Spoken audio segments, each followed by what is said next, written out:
I'm here to do a short video on the combining like terms idea. We're going to break this into 3 categories. What to do if you have variables and constants, what to do if you have variables and constants but you have 2 different kinds of variables in the same problem, or option 3, what happens if you have variables and constants but now you have the same variables with different kinds of exponents.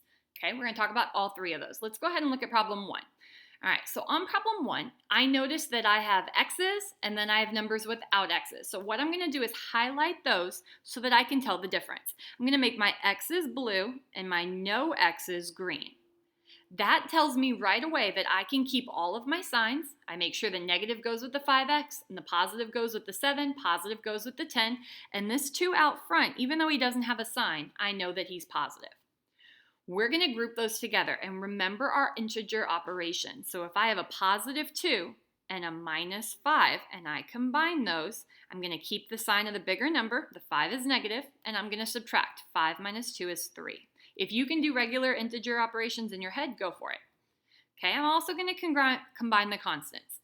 7 and 10 are both positive, so I just add them together, plus 17. That's my final answer. Now in problem 2, not only do I have variables, x's, and constants 13, but now I have y's in here also. So we're going to do the same thing again. X's are blue, constants are green, but now I'm going to make my y's kind of a pink color. We're going to group them together by color, okay? All right, so I'm going to put my variables all first. Let's go x's first. 3 x's and 8 x's, both are positive, so add them together, 11 x's. I'm going to put my y's next. This time I have negative 7 and negative 6. The signs are the same, so I'm going to keep it minus, and I'm going to add them together. 7 and 6 makes 13 y's. Last ones are my greens, my constants. 13 and 2 have the same sign, so they're positive.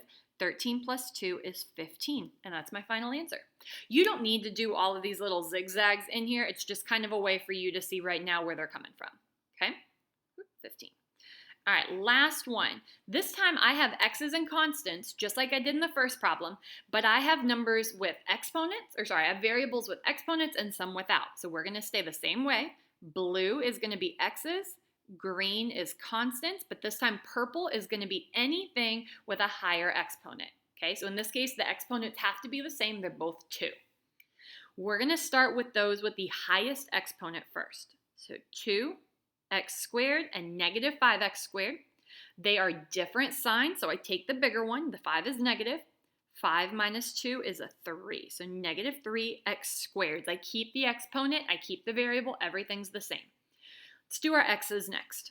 Positive 11 minus 3, different signs, so I take the bigger one, my 11's positive, and then I can subtract. 11 minus 3 is going to give me 8 x's.